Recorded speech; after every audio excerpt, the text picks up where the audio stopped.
Good evening and welcome to the White House. We have a special live chat here following a State of the Union address from President Obama. I'm joined here tonight by Brian Deese from the National Economic Council, Heather Higginbottom from the Domestic Policy Council, and Ben Rhodes from the National Security Staff, who are here to answer your questions. Before we get into that, I want to remind everyone that you can also ask the President a question. Go to youtube.com to upload your question, whether it's video or text, and vote on others. That's going to be available for the next few days, and then next week the President's going to answer some of the most popular ones. We're very excited about that opportunity, but you can also ask questions right now at whitehouse.gov/live.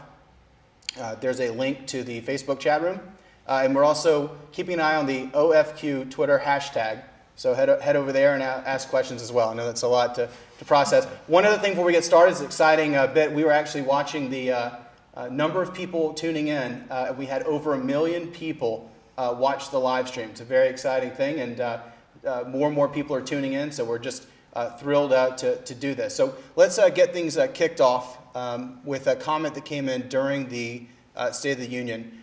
Ann Britton asked on Facebook, or commented on Facebook, jobs, jobs, jobs. Tax breaks to get more jobs going. I live in Michigan. The economy is horrible. Another local company announced today that they are moving their business out of Michigan. 200 more people in our small town out of work. Something has got to be done. If people aren't working, then nothing else is going to work. So Brian, can you address that and talk about some of the things the President mentioned tonight?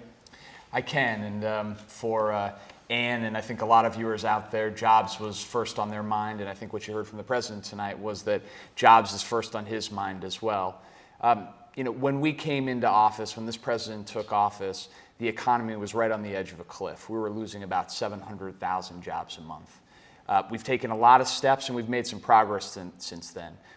Last month, we lost about 1/10 as many jobs, but we're still losing jobs. And that's why what you heard from the President tonight was that the priority number one in 2010 needs to be job creation. He also talked about a number of specific ideas that he'd like to see Congress act on, and Congress act on quickly. So let me just mention a couple of them because they actually go to some of the points that Ann mentioned. The first is tax relief for small businesses. Small businesses create the majority of the jobs in this country, and they create jobs that contribute the most to local economies. The jobs stay there and the wealth stay there as well.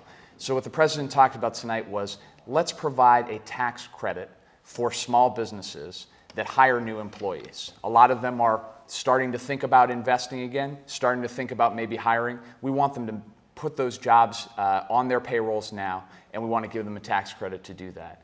Second, let's make it easier and more attractive for people to invest in small business by eliminating capital gains taxes for investments in small businesses. And third, let's expand lending for small businesses, because one of the things that's holding our economy back the most is that small businesses still can't get the loans they want to invest. So those were a couple of the ideas on small businesses. You also heard the President talk about some other crucial investments in infrastructure and in clean energy, where in places like Michigan and across the industrial Midwest, we have an opportunity to really regrow our economy on a firmer foundation if we build on a clean energy foundation. So we're looking forward to working with Congress in the next couple weeks. As you heard the President say, he wants a jobs bill on his desk without delay, and I think that's what we're all going to be turning towards and working hard on over the next couple weeks. Great, thanks. Heather, we have a cluster of questions that touch on education. So I'm going to toss out 3 here. One came from Metaxia Coast on Facebook, who said, tuition needs to be controlled. There's no reason for college and university presidents to make more than the president. On Twitter, Irish Caroline said, what's the plan for student loan forgiveness? And will it help recent grads like me? Only new ones? Only undergrad? Etc. And Alexa Halford asks, will the changes to the student loans apply to existing loans or just new ones? So can you talk a little bit about that? Yes, absolutely. Those are great questions. And dealing with the cost of college and tuition has been one of the biggest priorities of this administration from the first day we took office. In the recovery package last year, we began to take steps to really rein in the cost of college. We made major investments in the Pell Grant program, and in addition, we provided a tax credit for college costs, and that's something that we're talking about extending into the future. We have a package before Congress. The President talked about it tonight, and and it's actually passed the House, and it's going to go through the Senate, we hope, very soon. It has some exciting provisions in this area, one of which is to create and expand an income-based repayment plan. So for that recent graduate who's saying, how can I afford to pay this loan back, they'll only have to pay 10% of their income in that loan. And after 20 years, if the outstanding debt hasn't been totally paid, it'll be forgiven. And if you're in public service, it'll be after only 10 years. So that's a very exciting proposal that we're encouraged to have on the books, that we're very close to having into law, and something the President talked about tonight as well. The American Opportunity Tax Credit that we had last year and that we have next year, hope to have next year in the budget as well, is also very important. But the first question that was asked, why is a college president making more than the President of the United States, and what can we really do about skyrocketing tuition? We've taken several steps over the past year. We've proposed several more this year. The President talked about a lot of them tonight. And then he said, look, we're doing our part, but we really need colleges and universities to do their part. They need to really look at their costs and expenses and rein them in, because you shouldn't have to go underwater to pay for college. It shouldn't be exorbitant for people to pay for their higher education. He said tonight that a high school diploma isn't enough anymore. You really need that college education, and we want to make sure one of our highest priorities is that college affordability tenet of our education platform. Great. Okay. Ben, Joshua Smith touched on some language that the President used when he was talking about the war in Iraq and the war in Afghanistan. He said, combat troops out. What are you calling the troops you're relieving? So can you talk a little bit about what it means to do troop withdrawal and the troops that are staying and how we're treating that? Sure. Thanks, Joshua. Well, it's an excellent question. And what the President said today is that he'll remove all of his combat brigades from Iraq by the end of August. And that means essentially at the end of August, the mission will shift and the Iraqis will have responsibility for securing their country. We will have about several tens of thousands of troops left in Iraq. We started, when this president came in, there were about 160,000 troops in Iraq. We've drawn down to about 50,000 or so at that point. What we mean by the combat brigades coming out, though, is that the mission will shift to then supporting the Iraqis as they're in the lead. And the president has identified 3 functions that our remaining troops will perform. One, they will continue to train and equip the Iraqis, because what we've done is the Iraqis have shifted to responsibility for security, but we're still equipping them, we're providing them with some support so that they can carry out that mission. 2, we need troops in the country to protect our large civilian presence there and the troops who are carrying out these training missions. So part of that is a force protection. And the third mission that we'll have targeted after August is the ability to carry out, say, a distinct raid, a counterterrorism raid, if we know that there's a target that our troops have to go out and hit. So it's a very drastic shift in that our troops won't be out on patrol, they won't have responsibility for security of the country, the Iraqis will be in the lead. Then, we have an agreement with the Iraqi government to remove every single one of our troops from Iraq by the end of 2011.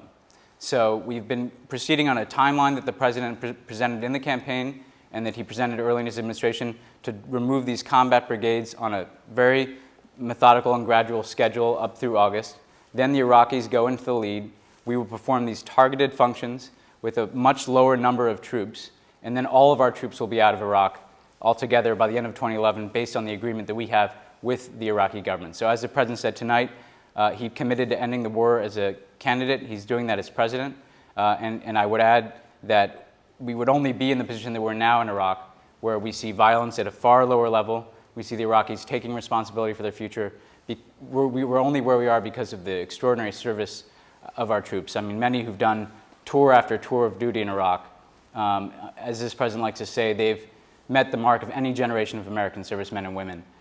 So this really a tribute to them that we are in the process of ending this war responsibly and successfully by handing it over to an Iraqi government that can take responsibility for its future. Great. Okay, Brian, back to a question that Carol Grinnell Hastings asked on Facebook. How about reducing what I'm paying for a home that's no longer worth what I owe it? So can you talk a little bit about mortgages and sort of the remaining financial crisis that affects just a lot of people in this country? Absolutely. And obviously, one of the key drivers of the financial crisis and the economic crisis that we are still digging out of was the housing bubble and the dramatic run-up in housing values that was really built on, the president referred today, a house of sand. And a lot of that has come out, and that's caused a lot of real, tangible economic pain for folks like Carol and otherwise. One of the biggest challenges there is for folks who have mortgages that are underwater or unaffordable, where the house just isn't worth as much as the mortgage they need to pay. And so one of the things that we've been working on is trying to figure out how to let responsible homeowners, those who are in a position to pay and didn't get in over their head by behaving irresponsibly, to stay in their homes if they can meet reduced payments. And so back in February or March, we launched a program designed to give homeowners a chance to modify their loans and bring down their payments if they could demonstrate that they could continue paying. And we've seen quite a bit of success. We've seen several 100,000 families enter into this program and actually be able to modify their loans. And so, I would encourage folks out there who are struggling to go to the Treasury website and the FHA website and learn more information about the home ownership program that we have going, because you may be eligible to engage in a loan modification. We need to do more, though. The housing market is beginning to stabilize, but the reality is that we're not going to see a strong economic recovery unless we can support what is the largest asset for most families, which is their home. And so again, the president talked about today, we need to continue the steps that we've taken to help reduce mortgage rates and keep mortgage rates affordable. We have over the past year saved about $1,500 per family by keeping mortgage rates low, but we're going to need to continue that effort alongside a broader effort to try to continue the economic growth that we've seen, because at the end of the day, a strong recovering economy is what we need, and we need to solve unemployment at the same time, because as we know, home ownership and unemployment are closely related.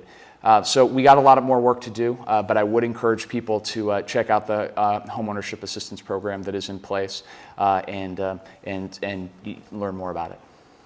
Great. Heather, we had a question from Dennis Fulfer on Facebook, who sort of lamented, nothing gets done with our system. Look at the mess we're in. And the president touched on a little bit of this Changing Washington effort that he's putting forward. Can you touch on some of that? Sure, it's a great question, Dennis.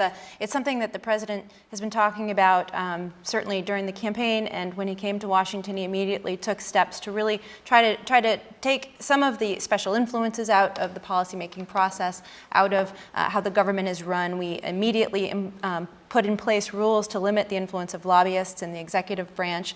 He has been calling on Congress to get rid of their earmarks, their special pork barrel items, something that when he was a senator, he posted any kind of requests like that online. He's encouraging them to do the same if they're going to request them at all. He is encouraging Congress not to send him bills with earmarks. Those earmarks are often the result of special influences lobbying lawmakers to get pet projects and so forth. We think that's the old way of doing business, and we're trying to move past that. We've taken unprecedented steps around transparency. For example, we have posted all of the visitors who come to the White House online and opened that up for the first time. The work that we're doing here in a chat online, having viewers and so forth, we want to make this institution, the executive branch, the White House, as open and transparent as possible. We've also done a lot with the legislation that we have worked with Congress to pass. The Recovery Act has a reporting requirement, recovery.gov, that you can go and look at all of the projects where all the money is going. But one of the things that the president talked about tonight that I think is so important is the tone and how, to Dennis's question, things get done in Washington. He talked about the need to really work together in a bipartisan fashion. That's what the American people want. We know that's what they expect, and we have to work together to achieve that. And the president reaffirmed tonight that was how he was going to move forward. So we have additional policies and programs and initiatives that we'll pursue to improve transparency, but we really want to work with Congress on a bipartisan basis to change the tone in Washington. Okay. So something the president touched on tonight, Ben, how to end Don't Ask, Don't Tell. Legislation, executive order, courts, how does it work? Well, it's a great question. The president has a basic principle as it applies to Don't Ask, Don't Tell, which is that every American should be able to serve their country, regardless of who they love, what their sexual orientation is. So it's his position that we need to repeal Don't Ask, Don't Tell, so that, for instance, as we know right now, there are many gay and lesbian service members who are serving in the military. They should be able to serve openly. They're performing extraordinary service to our country. So he's committed to repealing Don't Ask, Don't Tell. Now, Don't Ask, Don't Tell is an act of Congress. It needs to be repealed with an act of Congress. So it's not as simple as the president simply deciding to do this and doing it with an order. That's why he said tonight that he has to work with Congress in order to get this done. He also wants to work with the military because he wants to be sure that the law is repealed in a way that it works through the military, through the chain of command, with the troops, so that everybody knows how the policy is going to be implemented and what the process is.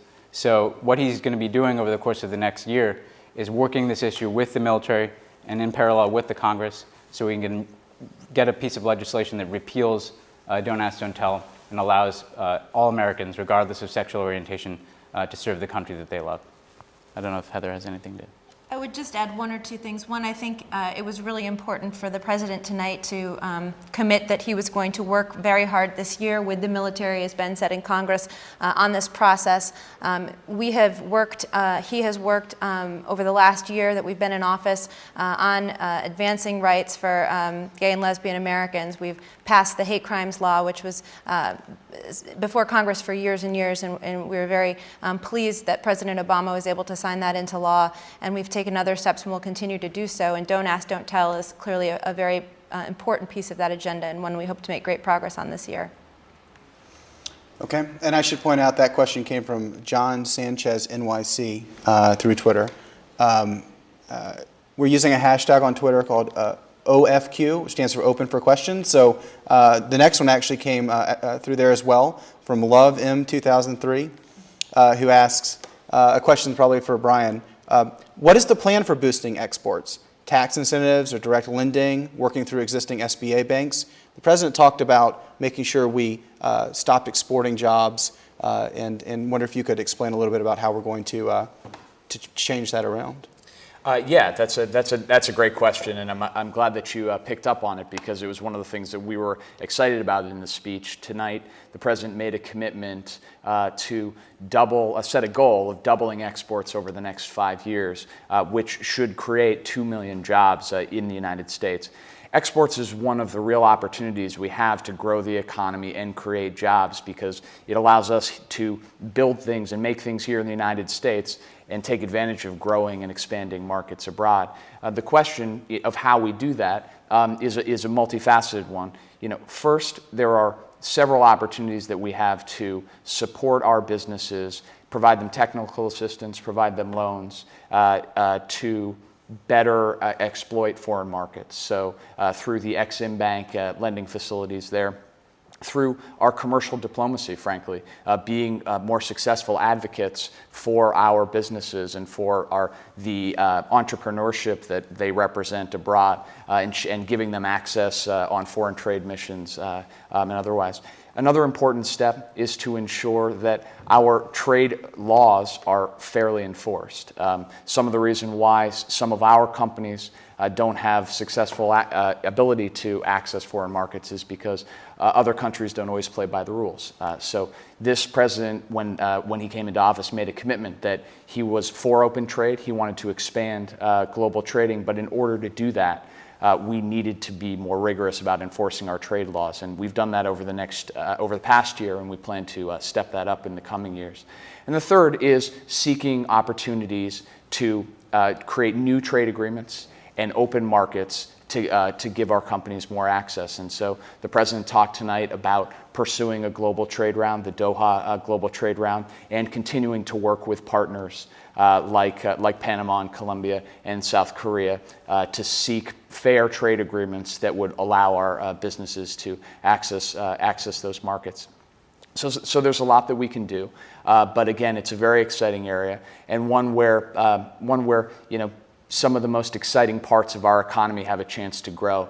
If you just take the issue of clean energy, the global market for clean energy is one of the fastest growing markets in the world, and yet the United States still has a very small share of a lot of these markets in solar panels, in building wind turbines, the components that go into wind turbines.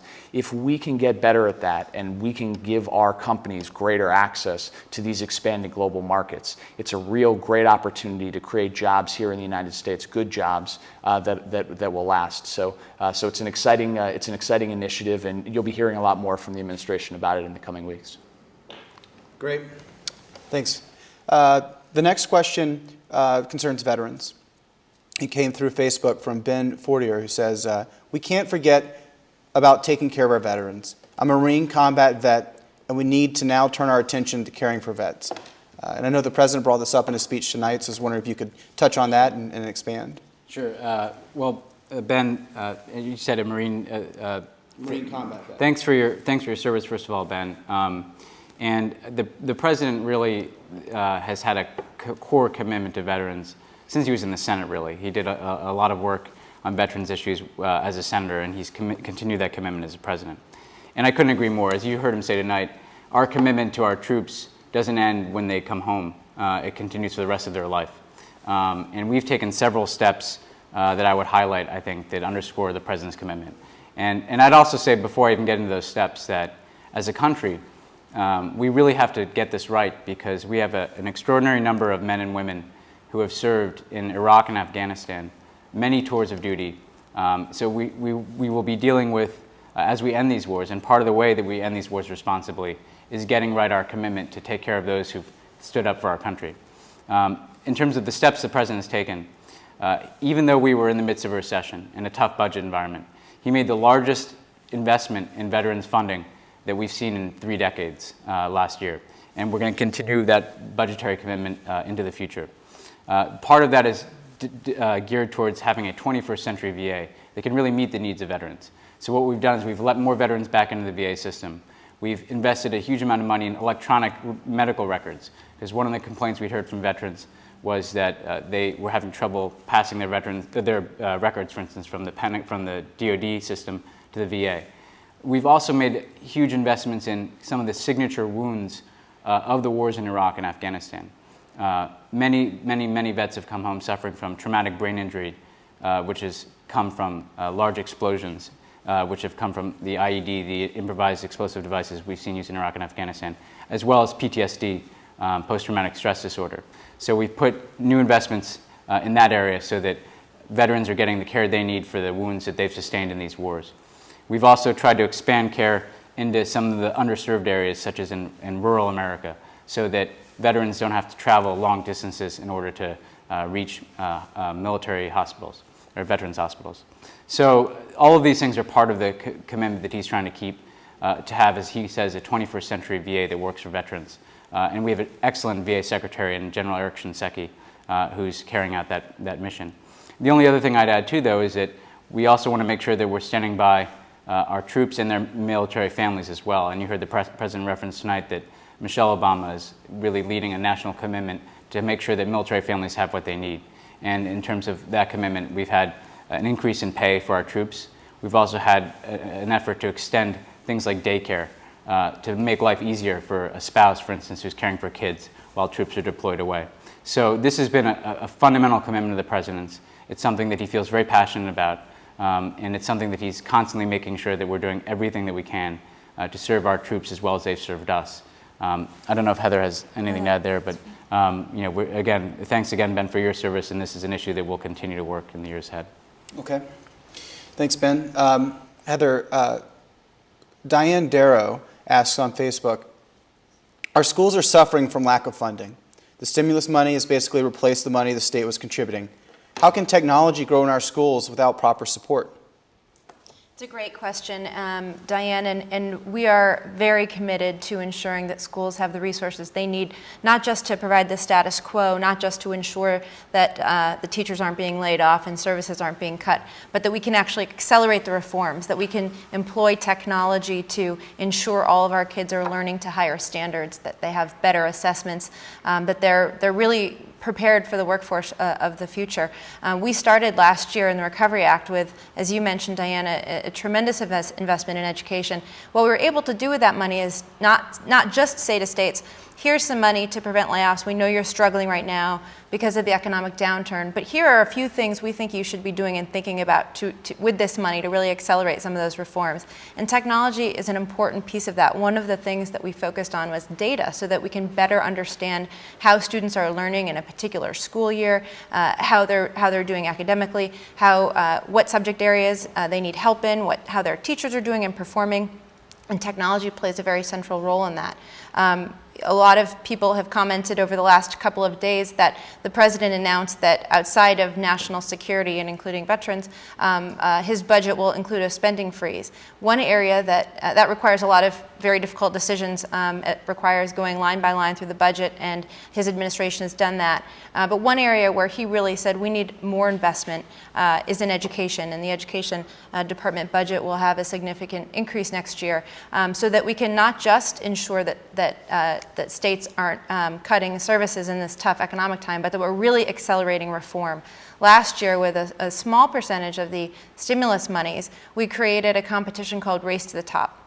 And this was about rewarding success. This was about getting states to reach higher, to use technology, to put in new forms of teacher incentives and rewarding excellence in the classroom.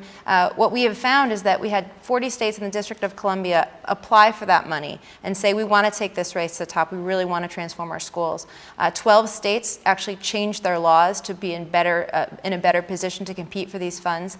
And the president announced last week that next year we're going to try to extend that race to the top. We're going to ask for an additional $1.3 billion, and we're going to open it up to school districts so they can compete in a competition for a race to the top. So we believe strongly that we need more resources, but that we should be targeting them effectively so that we can invest in things like improving teacher quality, that we can really focus on turning around schools, and that we can address things like technology and data and how to use it to ensure that we're being as efficient as we can, and really making sure we're providing that complete and competitive education to all of our young people. Great. Thanks. I'm going to interrupt here and just say, again, if you want to ask a question, go to whitehouse.gov/live. I think we're going to go for about 10 more minutes. We are trying to get through everything we can. There's a lot of traffic in the chat room. We had over 1 million people tune in tonight. And of course, if you don't get your question answered tonight, go to youtube.com and you can upload a question, whether it's video or text, for the president to answer next week, and browse through others and vote on them. We'll hope you'll check that out. It's going to be a pretty exciting event. For now, let's get back to questions. Brian, Star Actor asks on Twitter, Obama mentioned entrepreneurs. What steps are being taken to strengthen the creation of new businesses?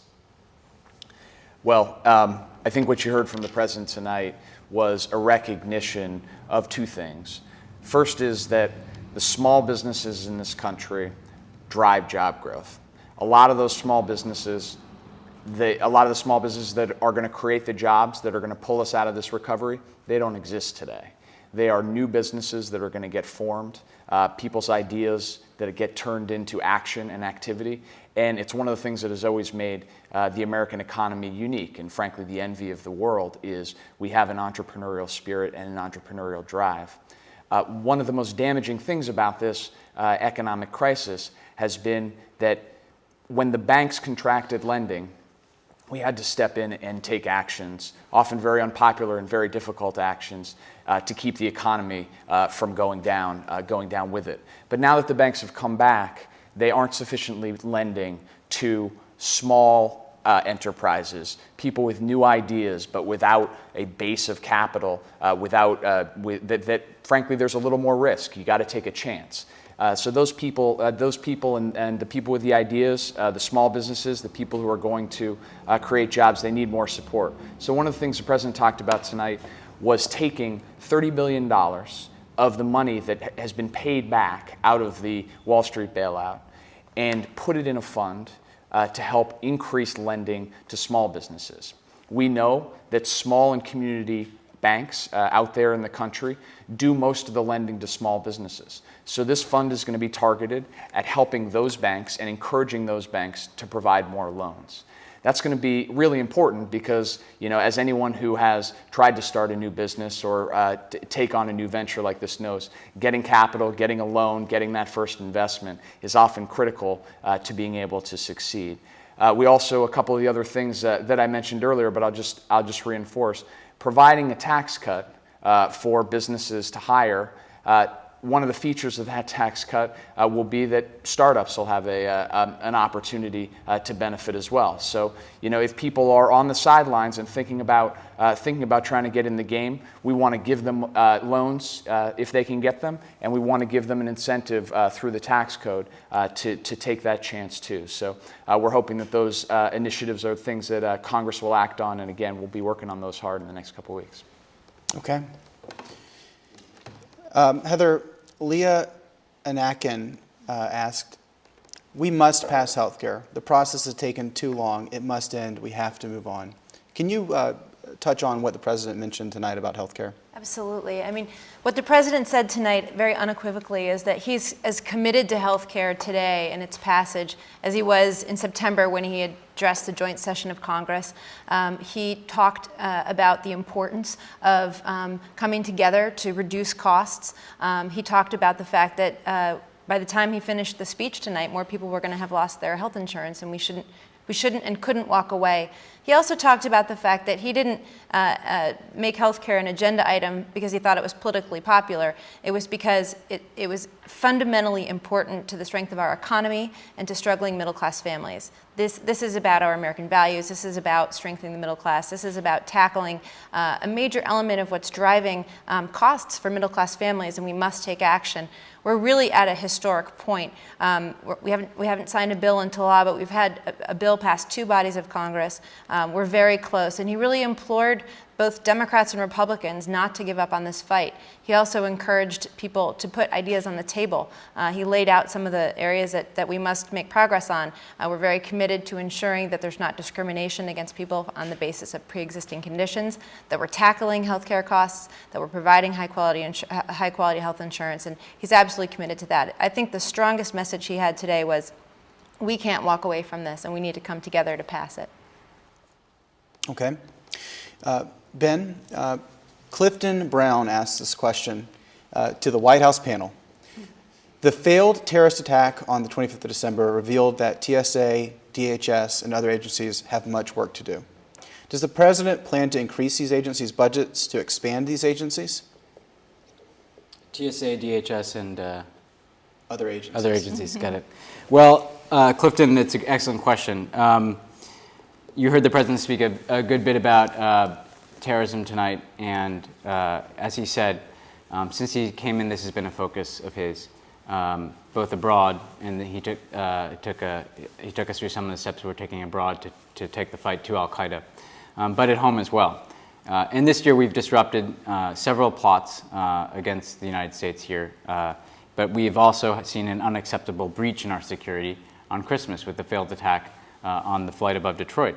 And after that, as soon as that attack took place, what the president did is he demanded that we immediately gather all the facts and that we take corrective measures based upon what we learned about what went wrong.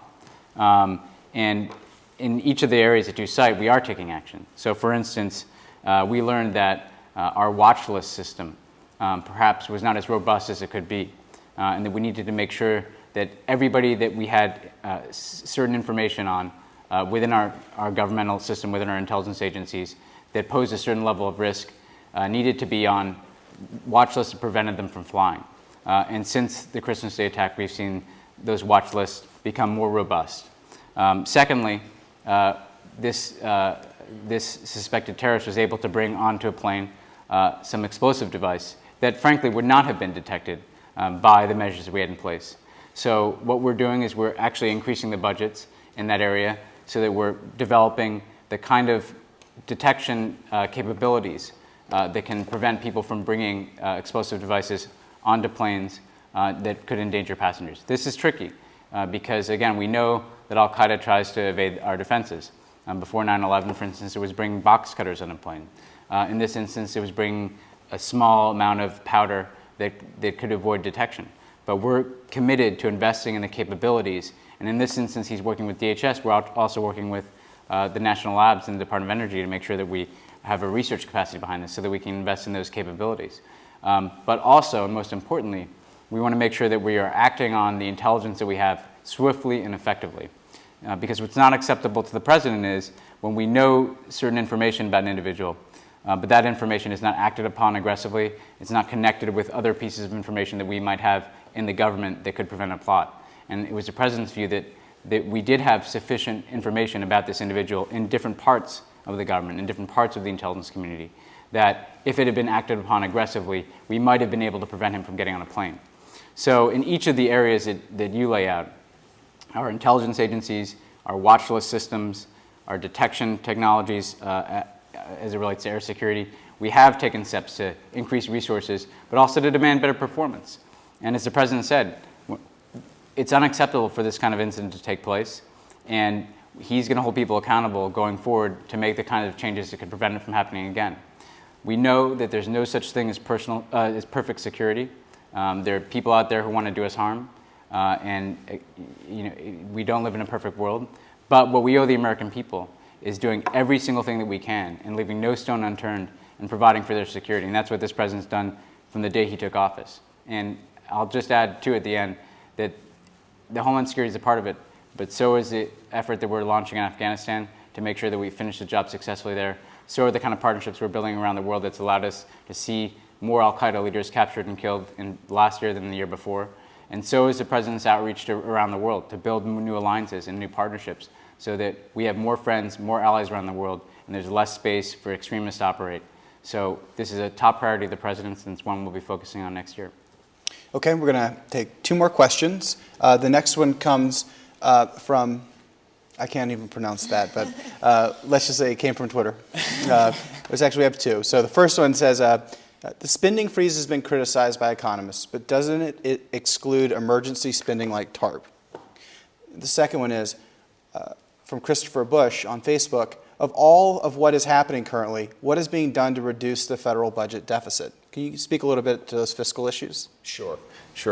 Let me take the second one first and talk more broadly about the deficit, and then I'll get to the spending freeze specifically. I think it's important to have a little bit of context, and the president tried to lay this out today.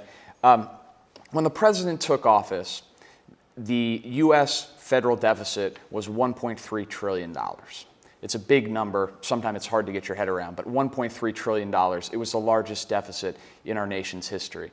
The reason the deficit had gotten so large was because for almost a decade, Washington had taken a lot of steps, 2 tax cuts, a prescription drug benefit, and 2 wars without paying for any of them.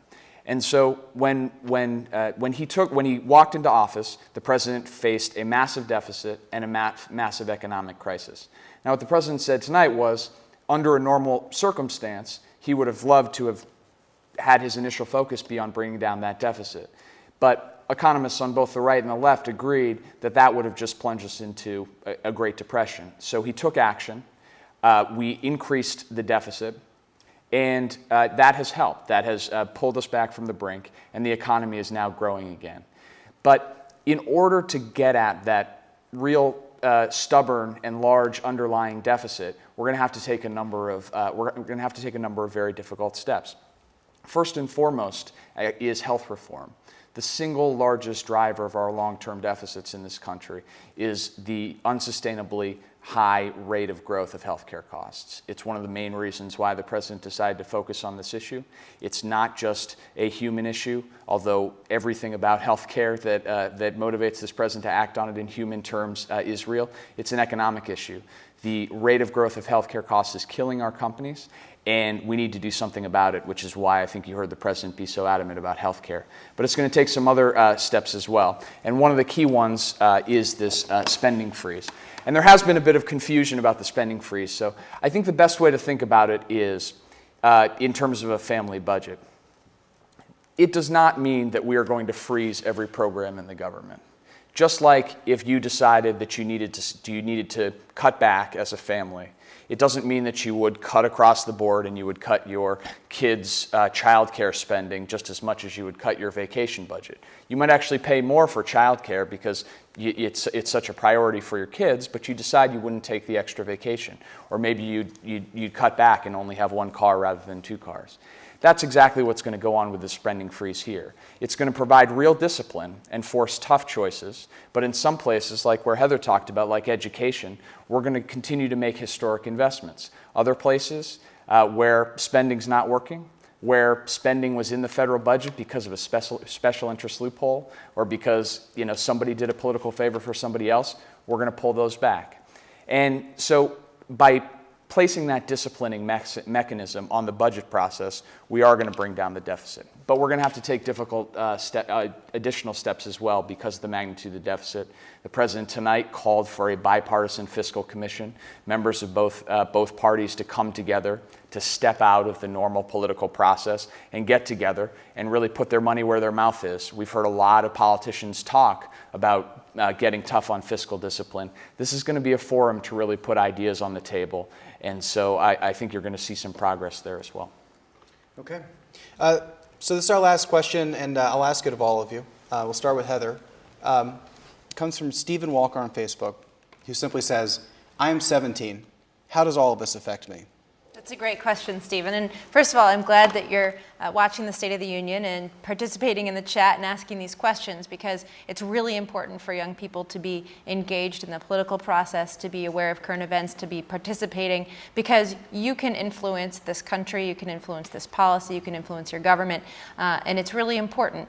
We have tried as an administration to create as many opportunities for people of all ages, but most importantly, young people, to really be part of this government. We want to hear from you, we want to talk to you, we want to talk with you. So we're delighted that you're asking this question. I think that it matters on many, many different levels. All of the issues that we've talked about tonight could affect your life, some in more tangible ways than others. The issue of healthcare is fundamentally important. A lot of people, you're young enough probably just to be finishing high school, but a lot of people when they come out of college or when they're in college struggle to afford health care.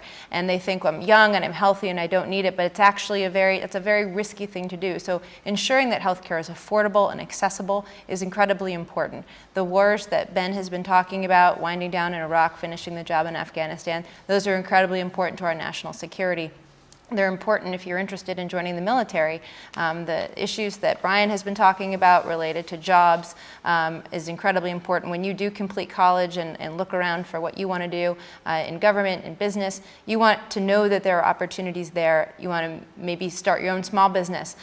These are critically important issues. And there are a lot of other issues, I bet, every day in your community where you can serve, where you can make a difference. It could be in the public education arena at your school. It could be at a nursing home. So I think it's important for the whole panoply of issues. They affect your life in different ways, and it's important to be engaged. And so I'm pleased that you are with us tonight. Great. You guys have anything to add? Yeah, I mean, Stephen, I'd add several things to what Heather said, just in the issues that I work on. Obviously, we learned in a very real way that our security is tied to events around the world, most painfully on 9/11. But beyond that, I think that the president talks often about the fact that we live in a kind of an interconnected age when our fates are really tied to the fates of people beyond our borders as well, given the changes wrought by globalization. And that your life and your children's life will be directly tied to our ability to solve problems on a global basis, not just a national one. Just to take a couple of examples, climate change. Climate change is a problem that affects every single nation, and no nation can solve it alone. We could get it absolutely perfectly right in terms of transitioning to a clean energy economy. But if other nations don't take similar steps, we're still going to be wrestling with the danger of climate change. Epidemic disease. We could get healthcare perfectly right in this country. But if the global community can't deal with stopping an epidemic disease in a world that we live in where things move across borders at unprecedented rates, we're not going to be able to wall ourselves off from that. So these global challenges are ones that affect each and every one of us. There are also opportunities, though, because if we forge effective partnerships with countries around the world, climate change could be not only turned around, but a new clean energy economy, as Brian talked about earlier, could create jobs and opportunity here at home. If we get epidemic disease right, as the President talked about tonight, if we have the kind of public health initiatives that can stop something like H1N1 quickly and effectively in different nations, that will strengthen public health across the entire world. So it's a time of both challenge and opportunity as it relates to the global environment that we're in. I mean, we saw that when we were in Asia with the President. Here's whole countries, cities that have grown at remarkable pace over the last 10, 20, 30 years. And that's changing the landscape of the world. And you'll grow up to compete with people in other countries, but also to have the opportunity to, as Brian talked about before, maybe export goods to those countries and enrich your communities with new prosperity. So this interconnection, I think, is something that will define life for younger people. And it's why a lot of people, I think, were drawn to the President, is that he represented the kind of 21st century view.